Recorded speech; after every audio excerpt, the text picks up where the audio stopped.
Freedom fighters, freedom lovers, and those who just want stuff for free.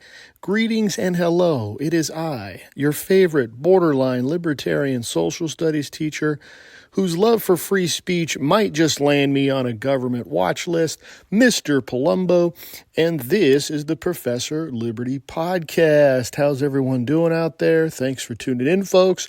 Please don't hesitate to spread the word about this podcast to your friends, your family, your coworkers, your stubborn uncle. Who knows, you might even convert some of those people, instead of being socialist commies, into being red, white, and blue patriots.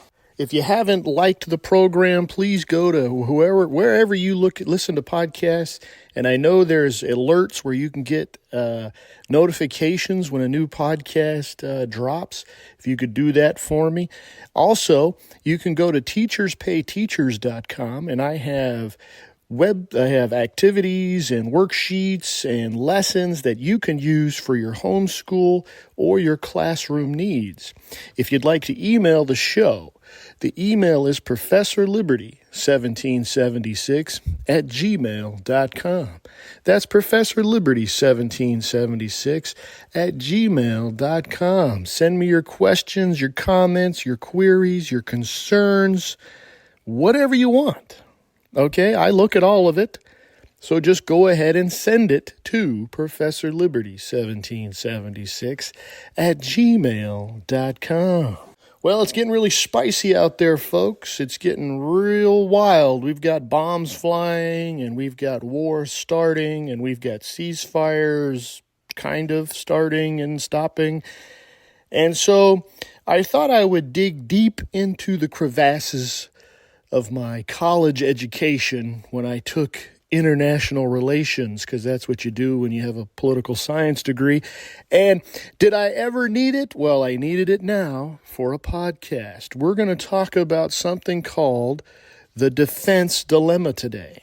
You know, the Romans had a saying, and even though I wish I could speak Latin, I'm not going to say it in Latin. I'll say it in English. I don't want to summon a demon accidentally. And the saying goes like this: to ensure peace, prepare for war. Now, Metallica also quotes this proverb on their Black album with their Don't Tread on Me song. A little music trivia there for you. You know, you get a little bit of everything here at Professor Liberty. But here's the thing. Here's the paradox. Oftentimes, when we prepare for war, it tends to make war more likely. And that's what we're going to unpack today, something called the defense dilemma or the security dilemma.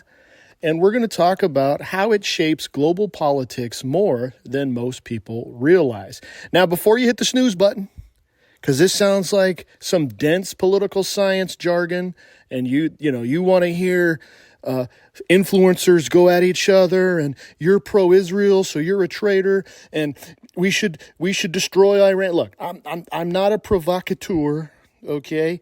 I'm an educator. So if you want to learn things, please hang in there, okay? But if you just want to hear the drama and hear people call each other traitor and all this stuff, then you got to go to the other influencers, as if I was an influencer. I'm just an obscure social studies teacher with just enough expertise to make things interesting. The defense dilemma isn't just for policy wonks or diplomats. It's about everyday human behavior, mostly how fear and mistrust can turn even good intentions into conflict. Think of it as an international equation of two neighbors who both want to keep their dogs safe and their fences high, but end up arguing over who put their fence post too close to the other. The defense dilemma tries to explain that even when we want peace, we often end up in arms races and conflicts. If country A increases its military capacities to defend itself, country B might see this buildup as a potential threat. So in turn, country B also begins building up its forces. This makes country A feel less safe. So they build up even more, and around we go. It's a tricky paradox because actions meant for defense can appear offensive to others. Here's an analogy that I often talk about in class when we're talking about the Cold War and things like this, and I've actually brought this concept into the classroom. Imagine there's two neighbors, Alice and Bob.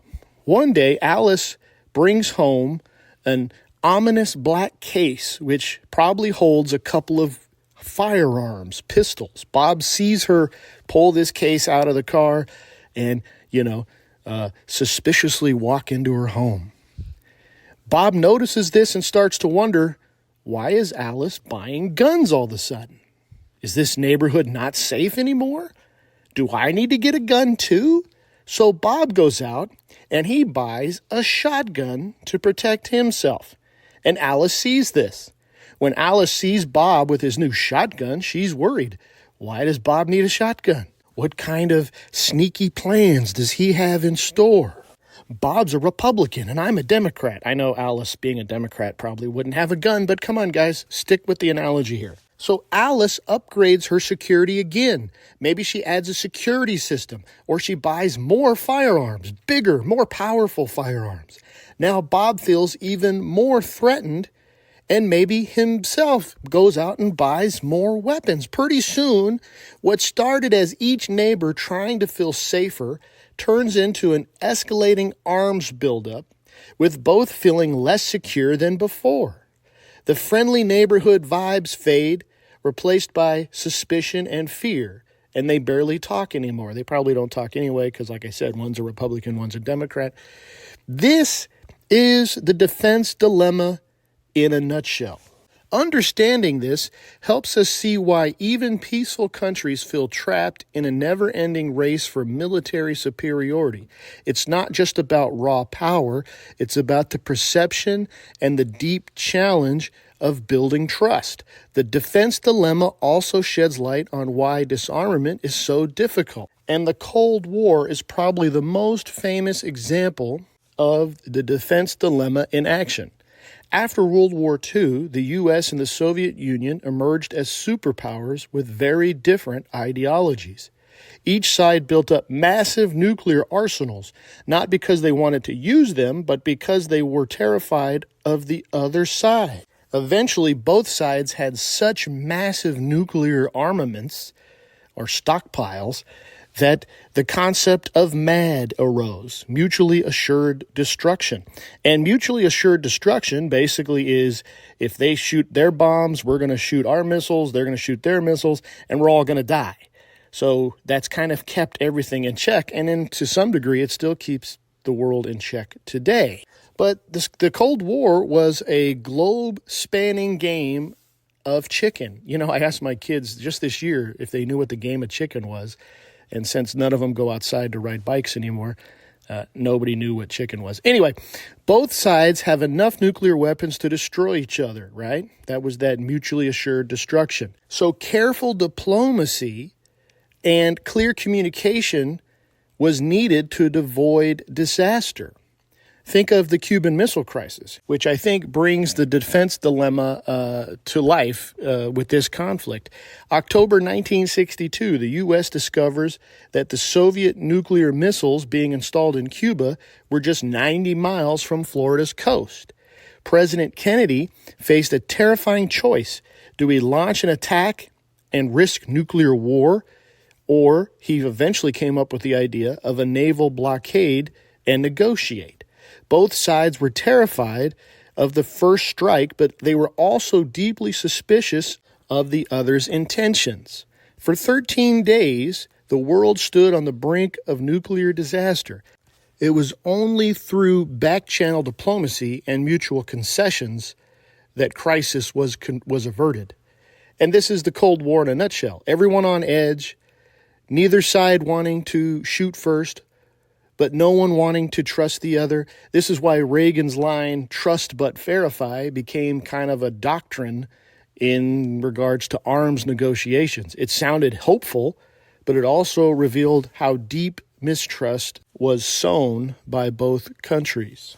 So now let's take this idea of the defense dilemma and bring it into Israel and Iran today. Israel and Iran have been rivals for decades. Israel sees Iran's nuclear and proxy threats as existential. Now, we can't blame them, as Iran has had a favorite motto as of late, which is death to Israel. They say that on their TVs.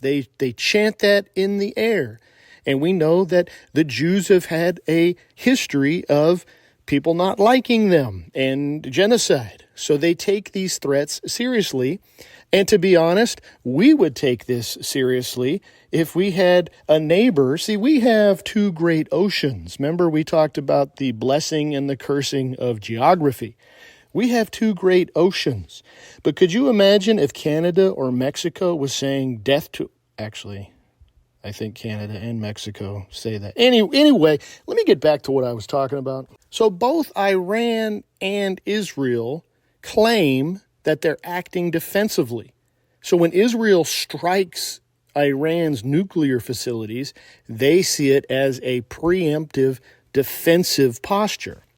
Israel says it must protect itself against Iranian aggression, and Iran insists that they are defending their sovereignty and their interests.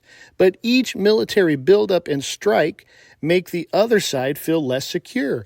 Israel responds to Iran's missile tests and nuclear development with its own arms upgrade and preemptive operations, and Iran retaliates. The cycle traps both into a spiral of mistrust and violence. And this brings other countries into a conflict that they otherwise don't really have any point being in.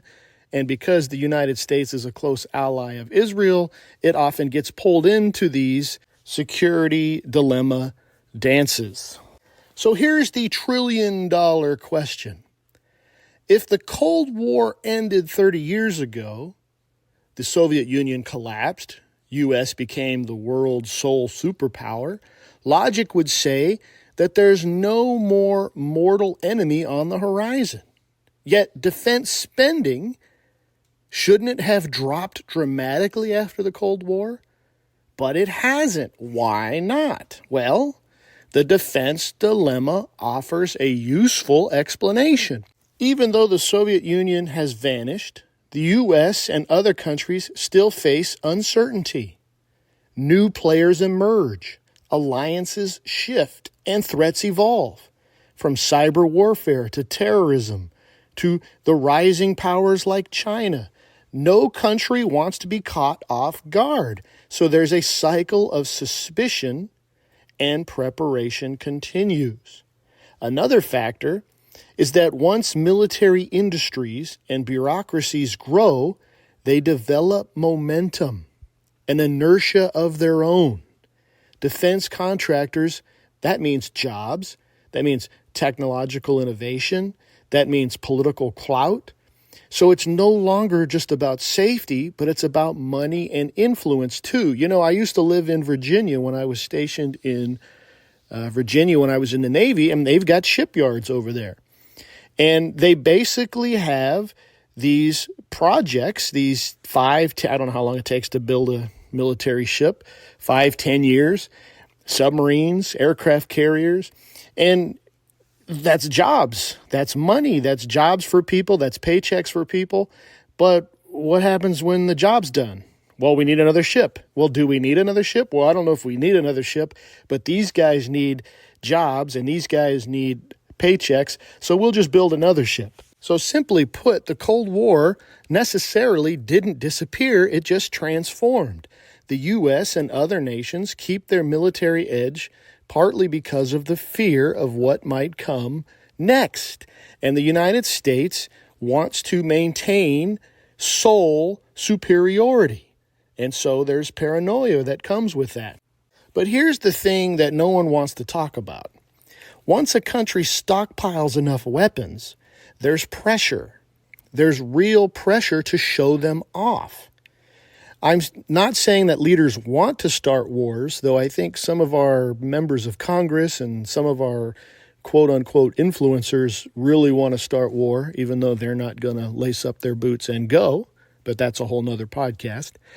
There's real pressure to use this investment that you've spent trillions on, tanks, jets, missiles, shiny new bombs, laser guided. You don't want to just sit there and let them rust. Political logic kicks in. Flex that power and deter others. Or worse, strike first before anyone else does. It's like buying a guard dog for protection. At first, you really marvel at its barking, and it's very scary looking, and he's pacing back and forth, and he's snarling at the gate, and you start wondering, maybe I should just let it loose. I mean, I got this really aggressive dog. Maybe I should just prove a point. Take aircraft carriers, and I've probably made this point before. As of 2024, the United States Navy operates 11 nuclear-powered carriers, the largest fleet in the world. Globally, there are only 27 active carriers, meaning the United States owns 40% of them. 40% of all the aircraft carriers in the world belong to the United States. These are floating cities that cost billions. Each and every one is a crown jewel of a military navy, right? It's designed to protect influence anywhere it goes around the globe. But how can you justify spending that kind of money if you never use them? And this is the darker side of the defense dilemma that most people don't see or maybe don't think about. At the core of the defense dilemma is human nature. Fear of others, the difficulty of seeing the world through their eyes, fear of the uncertain. No country can never be 100% sure of another country's intentions. Even if leaders say we're only doing this for defense purposes, history is full of betrayals and surprise attacks. Take, for example, the events of the early 20th century that led up to World War I. European powers were convinced they needed to outmatch their neighbors, and they embarked in massive naval buildup. This is especially in regards to Britain and Germany. Both feared the other's military strength and intentions. These arms races made the continent a powder keg, and when the assassination of Archduke Ferdinand happened, tensions ignited into a full-blown war. Many historians see this as a textbook case of the defense dilemma, sparking unintended consequences. So how do we break this endless cycle of buildup and suspicion? Well, one old saying goes, trading nations are not warring nations. And I don't remember who said that. But what is the point of that quote? When countries depend on each other economically for goods and technology and for prosperity, the stakes of conflict get even higher. War becomes bad business, sometimes literally unthinkable. And I know all the talking heads are saying we're going to war with China. The drums have been beating the drums of war. But the back of my mind, now we could go to war with China. That's possible. But in the back of my mind, I don't think it's likely because we trade a lot with China. We are a huge market for China, and China is a huge market for us, even though the trade deficit isn't where we want it to be.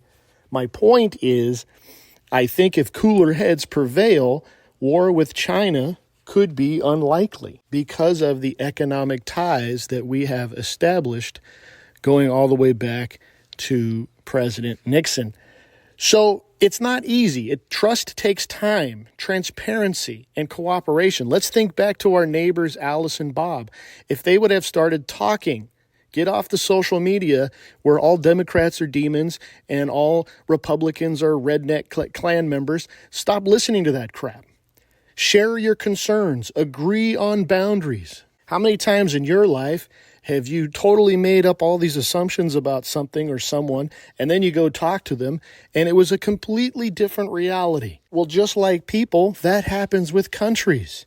And that happens with propaganda. That's why you guys who follow me on Facebook and X, I'm always talking about resist the propaganda, because that's what they use to keep us foaming at the mouth and saber rattling and all that crap. And say what you will about Donald Trump. Say what you will about President Trump. But he is all about talking, negotiating, making deals. This is where I think he thinks he's really good at, and I think he would rather, and I know he's driving the deep state crazy, he's driving the military-industrial complex crazy, because they want to drop the bombs. They want to drop the bombs so they can make more money making more bombs. So the next time you hear about a new arms deal or military budget increases, remember this. It's not just about aggression. Oftentimes it's about fear and mistrust. Understanding this helps us become more thoughtful citizens. We can push for policies that build trust rather than suspicion, support international cooperation, question endless military spending. I'm really surprised, guys, after 20 years of Iraq and Afghanistan, they want to go to war. I just do not understand that people get excited for war and they forget so quickly the devastation and destruction and misery and death that come with it. Here at Professor Liberty, we seek to educate, inspire, and restore. If you like this podcast, please go to Apple Podcasts or wherever you listen to your podcast and give me a 5-star rating. Give me a written review so that algorithm will push this podcast out into the ether where more people can hear it. Don't forget to email the show, professorliberty1776@gmail.com. You can go to teacherspayteachers.com, and you can support Professor Liberty financially by buying activities, worksheets, and lessons that you can use for your homeschool family or classroom. Until next time, go throughout the land and proclaim liberty.